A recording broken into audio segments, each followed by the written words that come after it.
Well, good afternoon, everybody, or good evening at whatever time you're listening to this call. This is a very special presentation of the Gain Mindshare Business Journal. And we are working through a series called What Small Businesses Can Do. And if you want to know what the subtitle is, what can you be doing as a small business owner in difficult times where profits are squeezed? And so obviously some of the things that you'll need to be doing revolve around things that you can do to get more business. So really, I've gone to get some of the top internet marketing consultants in local areas that work with small businesses.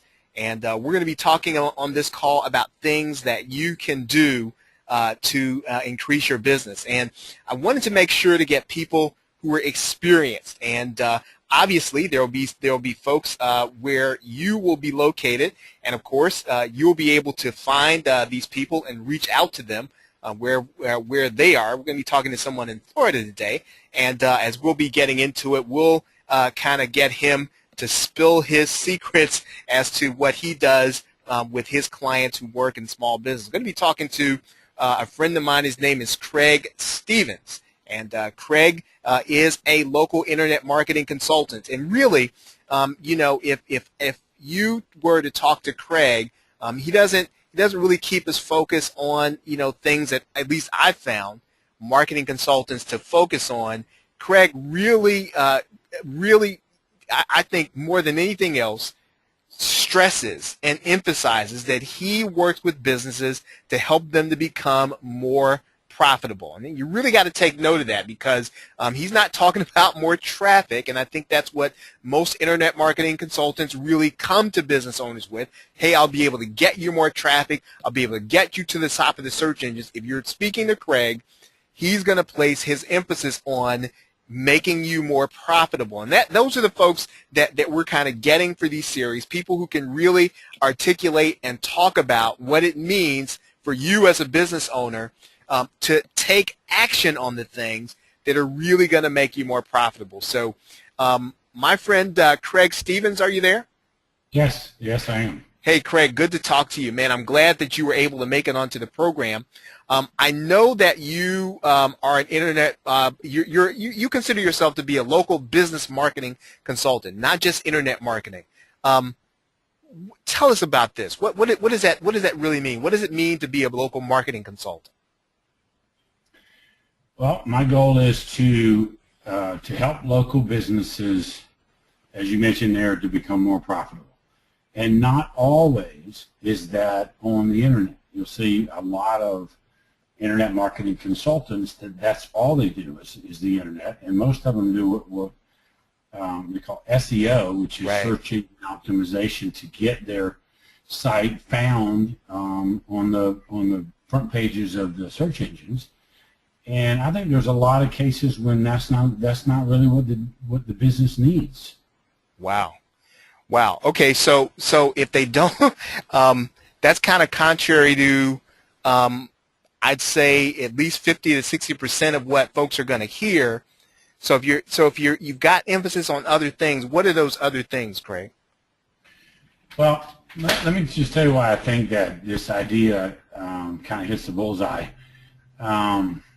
You'll hear a lot of businesses that are on a regular basis being contacted by people that they'll say, hey, I'll get your website to the front page of Google. Yep. And this is going to bring you a tremendous amount of traffic, and I can do it for, $50 because they're somebody from India or something like this that and they probably can do that. It might be some off the wall keyword which nobody will ever use, so you might be there, but it really doesn't create true traffic for your targeted traffic for your business.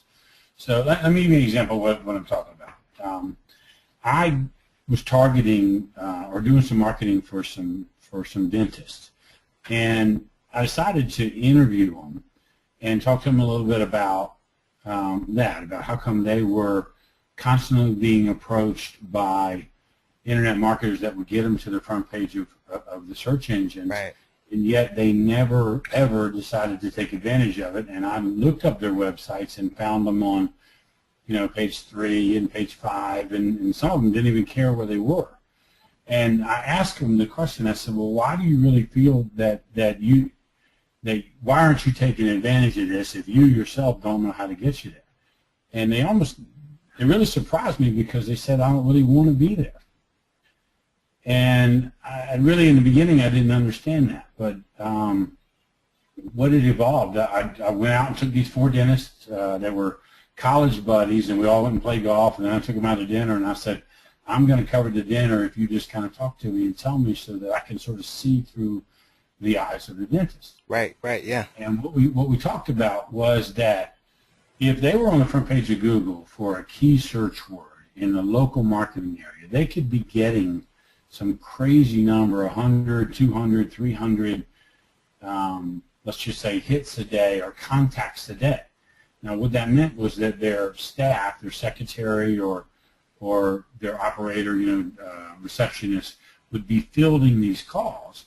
And the most that they could handle and still give the proper amount of attention to their existing business was maybe 2 appointments a day. They had already pretty well booked. I mean, they didn't want one of their clients who's been with them for 10 years to pick up the phone and call there and say, hey, it's going to be 2 or 3 weeks before we can get you in. So they wanted this balance of getting their proper attention to their existing customer base, right, as well as harvesting some new clients. People move away, people pass away, people change jobs and therefore insurance, so they may not be able to go there anymore, or their new job, there's another dentist that's closer there, and they kind of have to squeeze it in while they're working. So nothing that the dentist did to lose the customer, but sometimes they do lose them. So because of this, they do need some traffic from new clients, but they don't want to be, let's just say, overwhelmed with that. Right. And their number that they could take on a daily basis was, say, 1 or 2 fresh appointments and still be able to focus on their existing customers. Wow. So this approach really involves. It seems like you've got a little background in business. Now I know that you've kind of run a boat dealership. How does that experience play into the way you approach a business owner as a marketing consultant? Well, past tense, I used to own my own boat dealership in the Florida Keys.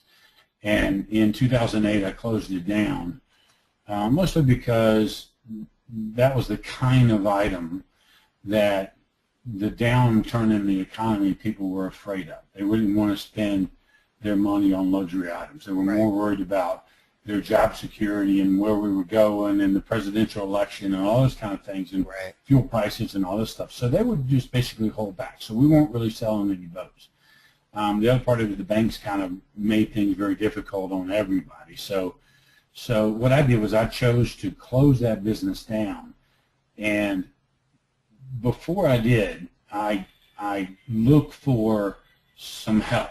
I went out there to advertisers and people that knew, sort of how to bring me some customers into the dealership. Right. And they were to me, they were talking old school. They would talk about that you just need to advertise and run these aggressive ad campaigns just on a regular basis and just keep pounding and pounding and keep spending money with them, and eventually it's going to work. Right. Yep. And I just couldn't go in. I couldn't buy into that. I didn't think there was an ad that anybody could write that was going to stimulate a market when these people were that intimidated and that afraid of that. So I didn't see it. So I challenged them a little bit, and I said, I'll tell you what I want to do.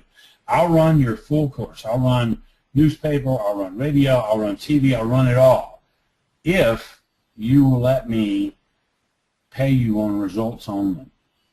And you wouldn't believe how this still they laughed at me. They thought I'm crazy. That just doesn't work that way. And I heard all of that, and it just kind of said, well, where are these people that can deliver on results only?